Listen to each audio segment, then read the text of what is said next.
ሰላም። በቅርቡ አንድ የምንታዘበው ነገር አለ። በሚዲያ አካባቢ በሶሻል ሚዲያም በመደበኛ ቴሌቪዥኖችም አለመግባባቶችን ለማስታረቅ የሚሞክሩ መንፈሳዊም ዓለማዊም ሰዎች ይታያሉ። የምናከብረውና የምንወደው ወንድማችን ፓስተር ቸሬ በሁሉም ቦታ ላይ ሽምግልና ሲገባ አየዋለሁኝ። እንግዲህ የሚያስታርቁ ብፁዓን ናቸው የሚለውን ቃል መጋፋት አልችልም።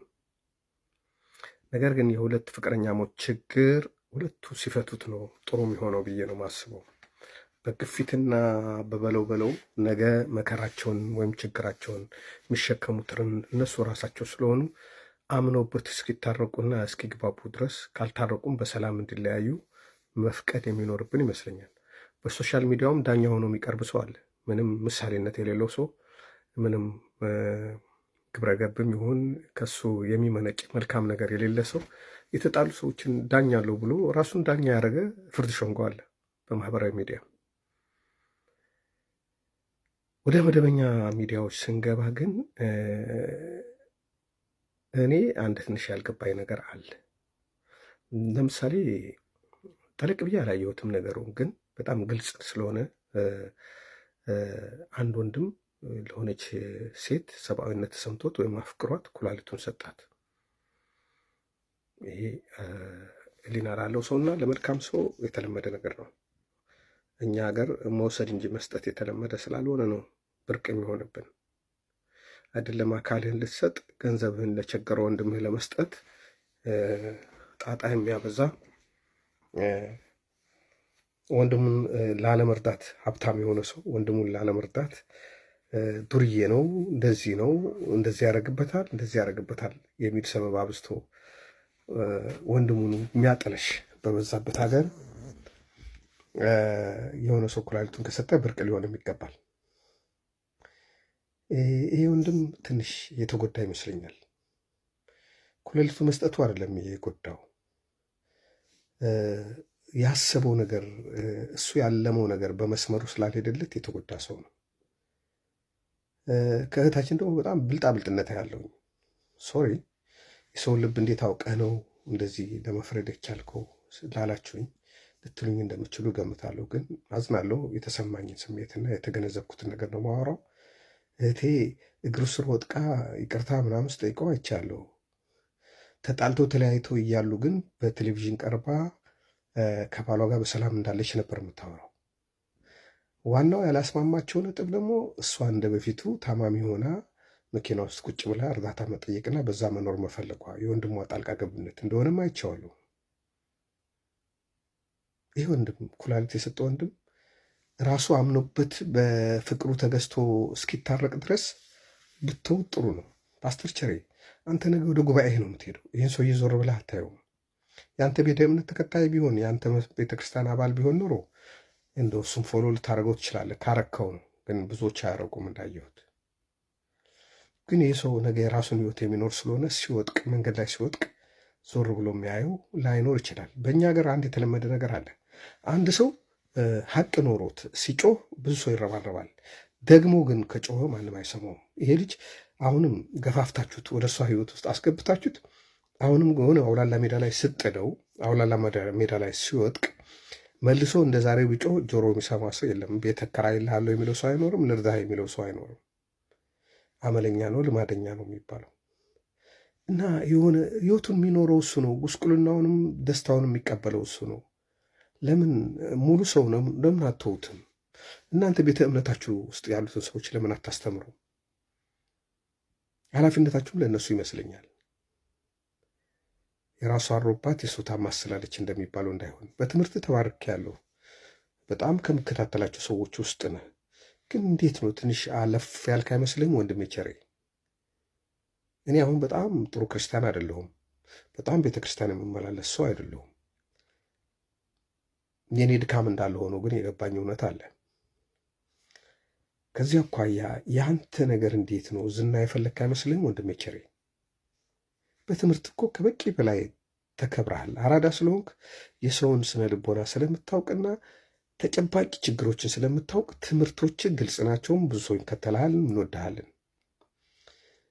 አንተ አሁን ለምሳሌ ባለፈው ባልና ሚስቶቹ ልጆች ወልዶ የተለያዩት ስንት መሰረታዊ ችግር ማቹርድ የሆኑ ሰዎች ነው። የዩኒቨርሲቲ ሌክቸረር የሆነና ዩኒቨርሲቲ ግራጁዌት ያደረገች ሴት ብዙ ዓመት በተውኔት አክተርነት የምናውቃት ሴትን ሁለታችሁ መሀል ካልታረቃችሁ ብለህ ገተታ ስትይዝ አይተን ነበር። የእነሱ ቁልፍ ችግር ምን እንደሆነ በምናቡ ለአንተ ያልነገርሁም ነገር እኮ ሊኖር ይችላል። እና ይህ ሰው ምንድን ነው ይባላል መሰለ፣ በሰው ቁስል እንጨት ስደድበት የሚባል አባባል አለ። መታረቅ ጥሩ ነው፣ ግን አንዳንድ መታረቆች አይጎዳዱ፣ ሰዎች ለክፉ አይፈላለጉ እንጂ መራራቅም ጥሩ የሚሆንበት ጊዜ አለ። ማንም ሰው ሳይጎዳ ላይፉን እንዲሞክር እና ገደብ ይኑረን እንጂ ለምናደርገው ነገር ገደብ ይኑረን። ሁሉ ቦታ ለምን እንረግጣለን? አንድ እግራችን ዓለም ላይ አንድ እግራችን ቤተክርስቲያን ላይ የረገጠ ለምን እንቸገራለን? ሳጥናኤል እኮ ከመላእክቶች አለቃ ነበር አለ። ከሁሉም ከመልአኩ ከሚካኤል በላይ እኮ ፓወር ነበረው። ግን እንደ ጌታ መሆን ሲፈልግ ነው አለ ወደ መሬት የተጣለው። ምንም ጸጋ ቢኖር ምንም እግዚአብሔርን የሚያገለግል ከሆነ በአግባቡ ካልተጠቀምክበት ትወድቅ ትችላለህ። እሱም ያውቀው እግዚአብሔር ነው። እስካሁን እኔ በአንተ ተስፋ አልቆረጥኩም፣ ግን እግርህን እንድትሰበስብ ግን ወንድማዊ ምክሬን እሰጥሃለሁ። በቃ የዓለማዊን ነገር ለዓለማውያን ተውላቸው። አንተ የተጠራው ለወንጌል አይደል? ወንጌል ስበክ። ማህበራዊ ነገር አያገባህም ማለት አይደለም፣ ግን በዛ ነው ያንተ ከልክ አለፈ ነው። አዎ አንተ የሚያክል ሰው በእኔ አንደበት ሊነገር አይገባም። ምክንያቱም አንተ በጣም ጻድቅ ሰው፣ እኔ ደካማ ሰው ነኝ። ቢሆንም ወንድሜ ፓስተር ቸሬ ተረጋጋ። ኳስ በመሬት አራዳ አይደለ? አራዳ ነህ። በትንሽ ቃላቶች ብዙ ነገር ይገባዋል። ፕሊዝ ፕሊዝ ካም ዳውን። ተረጋጋ ተረጋጋ። በትንቢት መልክ እንዳመጣልህ አጠብቅኝ። ሪያሊቲ ነው፣ በአእምሮ የሚገመት ነገር ነው ማውራ። ለፓስተር ቸሬ ታደርሳላችሁ ብዬ አምናለሁ። የፓስተር ቸሬ ወዳጆች፣ እኔም ወዳጁ ነኝ።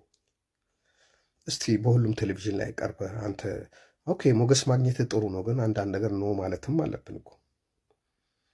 ትጠራንበት ቦታ ሁሉ መሄድ የለብንም። እኔ እንኳን በአቅሜ ሰው ቤት ምሳ ስጠራ ራስ ስጠራ አልሄድም አብዛኛውን ጊዜ።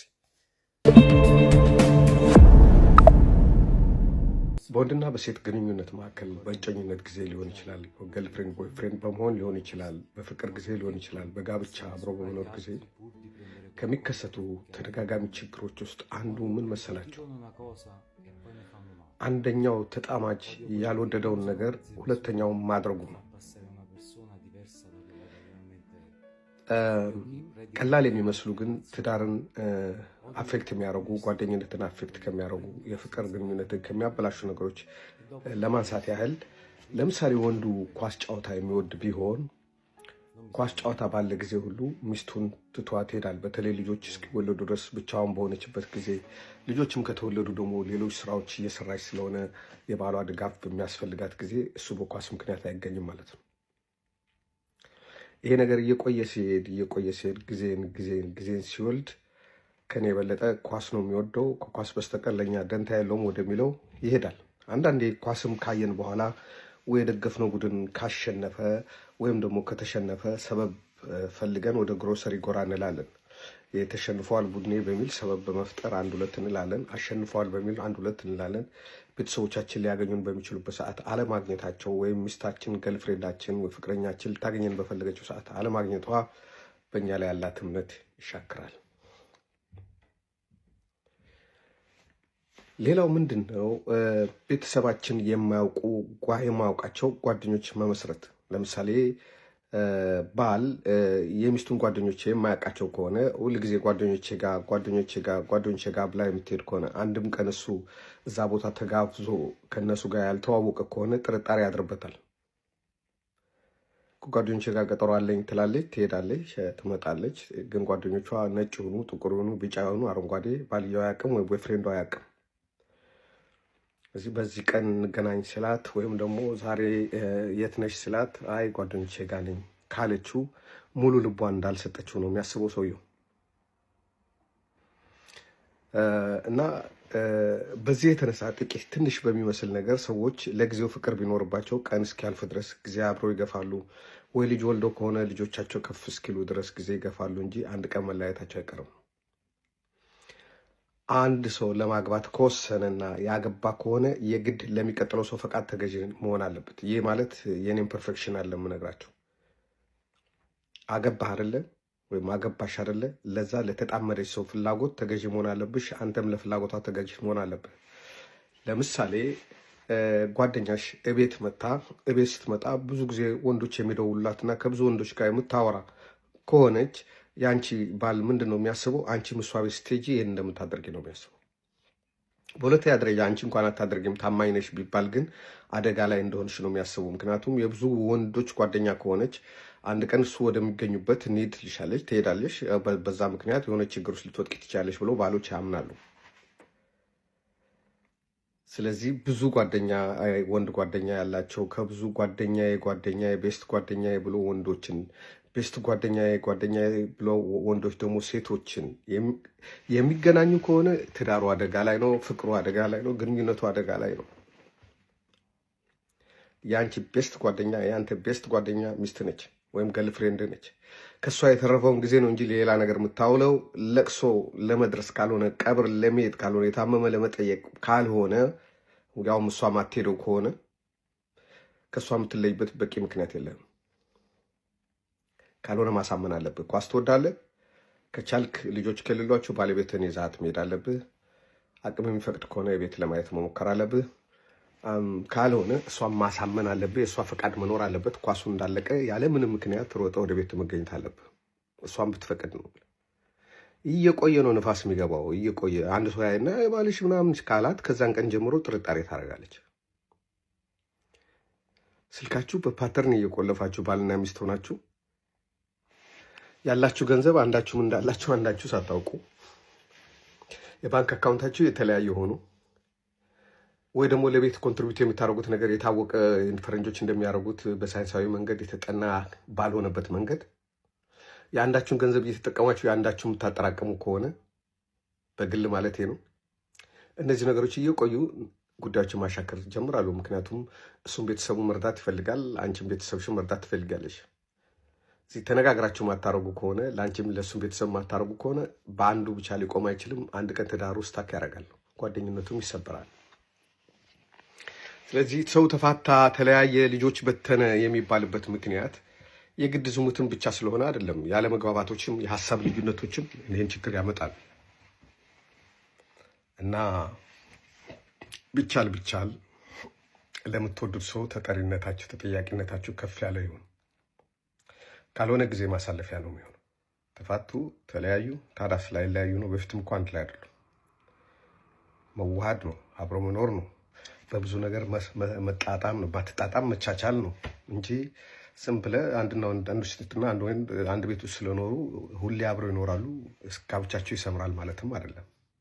ብዙ ነገሮች አሉ ለማለት ነው። እንጨምራለን ቀስ እያለን። እግዚአብሔር ይመስገንና የፖሊስ ሙያ በጣም ደስ የሚል ሙያ ነው። ፖሊስ ሙያ ውስጥ ሳይኮሎጂ ትማራላችሁ፣ ሶሲዮሎጂ ትማራላችሁ፣ አካውንቲንግ ትማራላችሁ፣ ህግ ትማራላችሁ። ሁሉንም ነገር የሰው ልጅ የሚያጋጥሙት ነገሮች ሁሉ ትማራላችሁ። ምክንያቱም ማንኛውም ባለሙያ ወንጀል ቢሰራ የሚመረምረው ፖሊስ ነው። ስለዚህ ጋሽ ስብሐት ገብረ እግዚአብሔር እንዳለው ከሁሉም እውቀት ቡጭቅ አድርገው የወሰደ ባለሙያ ያለበት መስሪያ ቤት ፖሊስ ነው።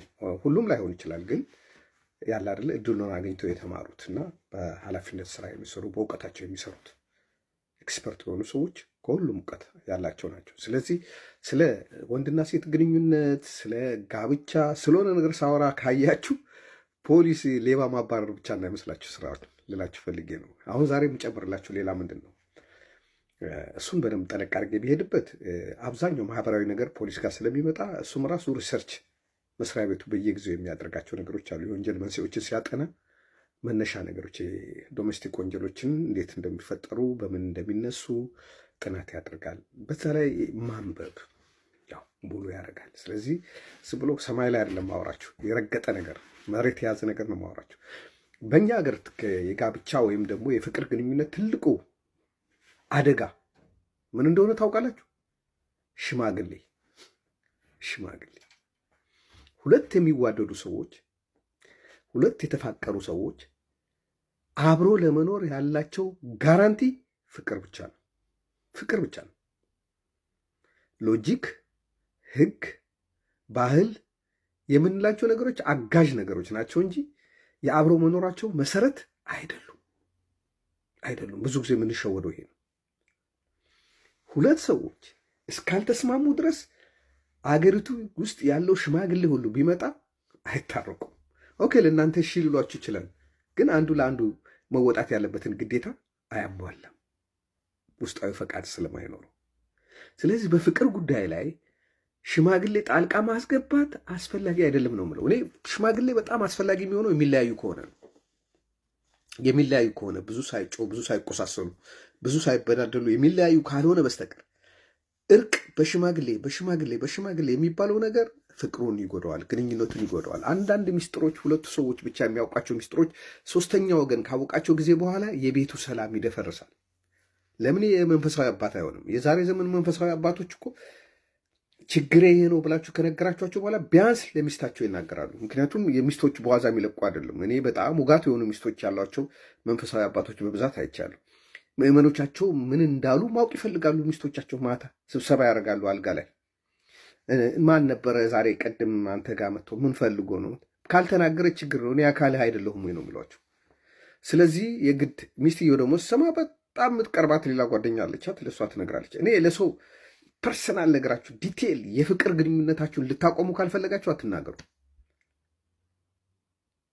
ይህ በኋላ ነገሩ ከከረረ በኋላ የሚወሩት ወሬዎች ስም መጠፋፋት ስለተፈለገ ነው። መጀመሪያ ጥንስስ ላይ ያለው ነገር ግን ሌላ ሰው ካልሰማው ሁለት ሰዎች የመታረቅ እድል አላቸው። አሁን ብዙ ጊዜ ማየው እኔ ጓደኞች አስታራቂ ሆነው ይገባሉ።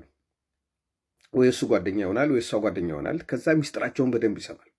በደንብ ከሰሙ በኋላ ጎበዞቹ ይዘውታል እንበል።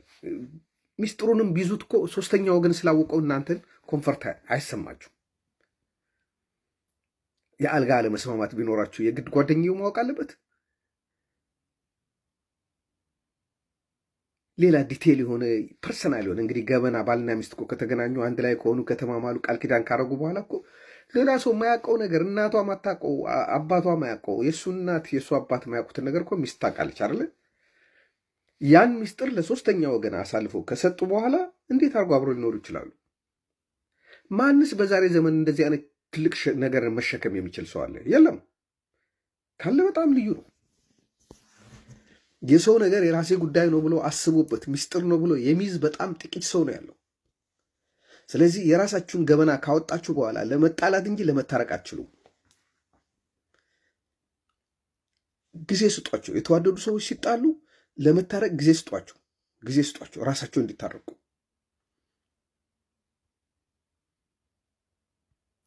የመጣንበት አስተዳደግ፣ የቤታችን ባህል፣ አኗኗራችን የመጣንበት ራሱ ከከተማ ከተማ እኮ ካራክተር ይለያያል።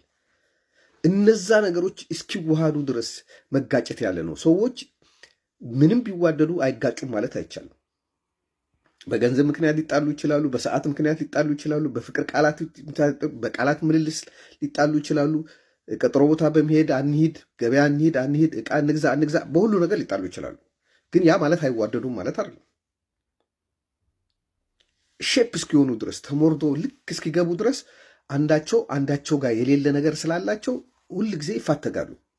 ልክ ቢላዋ እንደሚሞረደው ሰው ሚስት ባል በሚስት እየተሞረዱ ነው የሚስተካከሉት እንጂ ይሄ በተለይ የመጀመሪያዎቹ 2 ዓመት 3 ዓመት 4 ዓመት ጦርነት ነው። እሷ መዘነጥ ትፈልግ ይሆናል፣ እሱ ደግሞ መቆጠብ ይፈልግ ይሆናል። እሷ ገበያ ውስጥ ሄዳ ጓደኞቿ የገዙትን አይነት ልብስ መግዛት ትፈልግ ይሆናል፣ እሱ ደግሞ ቤት መስራት ይፈልግ ይሆናል። ወይም እሱ ወጥቶ አብረው እንዲዝናኑ እንዲጨፍሩ ይፈልግ ይሆናል፣ እሷ ደግሞ ነገ ልጆች ስንወልድ ይቸገራሉ ትል ይሆናል። እሱ መነገድ ይፈልግ ይሆናል፣ እሷ መማር ትፈልግ ይሆናል። እነዚህ ነገሮች በሂደት ነው ተጣጥመው የሚመጡት። ፍቅር እስካለ ድረስ ብቻ ነው ትዳርም ጓደኝነትም ማንኛውም ነገር ሊቀጥል የሚችለው። ፍቅሩ ካለቀ በኋላ ነው ብዙ ወሬዎች የሚዋሩት። አለመጣጣም፣ አልጋ ላይ አልተጣጣምንም የሚሉ አሉ። ሌላ ሰው ጋር ግንኙነት አለው፣ ሌላ ሴት ጋር ግንኙነት አለው የሚሉ አሉ። ቤተሰቦችን አይወድም፣ ቤተሰቡን አይወድም የሚሉ። ለመሆኑ ከቤተሰቦች ተለይታችኋል የምታገቡት? አባት እናቱን ይተዋል ከሚስቱ ጋር ይጣበቃል አይደል የሚለው መጽሐፉ። ወይም ደግሞ ለሴቷም እኮ ያው ነው። ቁልፍ ነገር ለእናንተ የራሳቸው የሁለታችሁ መስማማት ነበረ። ፍቅር ካለ ትስማማላችሁ። ፍቅር ካለቀ ደግሞ ያልቃል። የፍቅር ግንኙነትን ከሚያበላሹ ነገሮች ሌሎቹ ምንድን ናቸው? ይቅርታ አለመጠየቅና ይቅርታ አለማድረግ። ሁለት የተገናኙ ሰዎች በፍቅር ወይም በትዳር የተገናኙ ሰዎች አንዱ ባጠፋ ጊዜ ለጊዜው እንኳን ስሜቱ በተቆጣ ሰዓት፣ አንዳንዴ ስሜታችን በተቆጣ ጊዜ እልከኝነት ስለሚያጠቃን ያጠፋነውን ያወቅን እንኳን አጠፋው ላለማለት ጥፋታችን ለመሸፈን እንጮኋለን ወይም ደግሞ እንዳላደርግ እንሆናለን። ያ ደካማ ባህሪያችን ነው። ያን እንኳን በጊዜው ማድረግ ካልቻልን በማግስቱ ወይም ደግሞ በአንድ ቀን የሚውሰድ 2 ቀን የሚውሰድ የሰራነው ነገር ልክ እንዳልሆነ ነግሮ ይቅርታ መጠየቅ ጥሩ ነው። እህቶች ደግሞ ይቅርታ ስትጠየቁ ጣር አታብዙባቸው ወንዶች። እና አንዳንድ ወንዶች ይቅርታ ማይጠይቁት ለምን እንደሆነ ታውቃላችሁ? በአንዱ ይቅርታ ሲጠይቅ እናንተ 10ሩም በፊት የመዘገባቸውን ነው የምታመጡት። በዚህ ጊዜም እንዲህ አድርገህ ነበር፣ በዚህ ጊዜም እንዲህ አድርገህ ነበር፣ በዚህ ጊዜም እንዲህ አድርገህ ነበር፣ በዚህ ጊዜም አልበዛም እንዴ ይቅርታ ስላለ በጣም አናቱን ስትሉት ይሄ ይቅርታ ሊያስበላኝ ነው ብሎ ያስባል ማለት ነው። ይቅርታ ሲጠይቋችሁ ጣር አታብዙ። አንድ ሰው እኮ ይቅርታ ማለት እኮ መሸነፍ ነው፣ መጸጸት ነው። የድሮኑ በኮ ተውት። እሱ ያስታውሰው ነገር ይቅርታ ጠይቃችኋለሁ፣ ተውት። ይቅርታ ባይጠይቅ ዝም ልትሉ አልነበረም? ይቅርታ መቀበልም መስጠትም ወሳኝ ነገር ነው። አንድ በጣም ወደው የመንፈሳዊ ትምህርት የሚያስተምር ወንጌላዊ ደሉ የሚባል ሰው አለ። ረጅም ዓመታት የሱን ትምህርቶች በተከታታይ ነበር የምሰማው እና በደንብ ይመቸኛል። አራዳ ነው ሰውየውም፣ ከሪያሊቲ ጋር መጽሐፍ ቅዱስ እያጣመረ የሚያስተምር ሰው ነው። አንዴ ምን አለ? በሆነ ባልሆነ ምክንያት ሁሉ መፋታት ክልክል ነው የሚል ትምህርት አስተማረ። እንግዲህ መጽሐፍ ቅዱስ ላይ በዝሙት ምክንያት ካልሆነ በስተቀር ሚስቱን ምናምን የሚል ነገር አለ። እሱ ግን እሱን ሁሉ አልፎ በሆነ ባልሆነ ምክንያት በምንም ምክንያት መፋታት ክልክል ነው የሚል ትምህርት አስተማረ። ምን ማለት ነው ይሄ? ሁለት ባለትዳሮች አንዳቸው እንኳን የሆነ ነገር ከበድ ያለ ጥፋት ቢሰሩ ሁለተኛው ለይቅርታ ልቡን አዘጋጅቶ ቤቱን ማደስ አለበት ነው ትምህርቱ። ምክንያቱም አንተ ነው እኮ የምትችለው አይደለ እንዴ? ያን ነገር የምትችለውና የምትቋቋመው ከሆነ ይቅርታ ማድረግ የምትችል ከሆነ ይቅርታ ብታደረግ ምንም አይደለም፣ አይደጋገም እንጂ ቤተሰብን ሴቭ ታደርጋለህ። ሌላ ሰው ካልሰማ በአንተ አይምሮ ውስጥ የሚቀር ነገር ነው። ችግሩ ሌላ ሰው ከሰማ ነው። እንዲህ አርጎ እንዲህ አርጋ የሚለው ነገር ከተማ ወሬው መባዛቱ ስለማይቀር ለእነዚህ ለሁለቱ ለይቅርታ አድራጊውም ለይቅርታ ጠያቂውም አስቸጋሪ ነው የሚሆነው። ግን በሁለቱ መሀል የተነጋገሩ የተማመኑት ነገር ካለ ወይም አንዳቸው ላይ የደረሱበት ነገር ካለ ከዚህ በኋላ ይቆማል ብለው ካሉና ይቅርታ የማድረግ አቅሙ ካላቸው ይቅርታ አድርገው ቤተሰባቸውን ሴቭ ማድረግ ይችላል። ምክንያቱም በዛች ስህተት የተነሳ ልጆች ጎዳና ይወጣሉ፣ ወይም ወጣቶች ከሆኑ እሱ ሌላ ያገባል፣ እሷም ሌላ ታገባለች። ስለዚህ በእንጀራ እናት የማደግ እድል ይኖራል። ያ ነገር ብዙ ነገር ሊያበላሽ ይችላል። በእንጀራ አባት የማደግ ነገር ይኖራል። ብዙ ጣጣ አለው። ራስን እንደ ሞተ ሰው በመቁጠር ቤተሰብን ሴቭ ማድረግ ትልቅነት ነው። ካልሆነ ግን ብዙ ሞራል በሚነካ መንገድ መሆን የለበትም። በቃ ሁለቱ ሰዎች ያው እንግዲህ የእኛ ሰው ጥፋተኝነቱን ላለመቀበል ያው አንዱ ሲኮንን ነው የሚለው። ለምሳሌ ወንዱ የሆነ ጥፋት አጥፍቶ ከሆነ ከዚህ በፊት ሴቷ አጥፍታ ይቅርታ ያደረገላትን አትቆጥረውም። አሁኑን ነው የምታየው ሰው። ወይም ደግሞ ሴቷ አንድ ጥፋት አጥፍታ ከሆነ እሷ በፊት ይቅርታ ያደረገችለትን አይቆጥረውም። ይሄ ነው ችግራችን።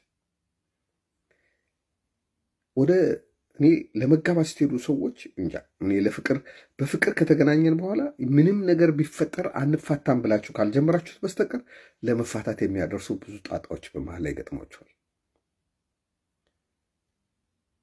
ስለዚህ ነው በሆነ ባልሆነ ምክንያት መፋታት ክልክል ነው ያለው ጋር ወንድሜ ደሉ።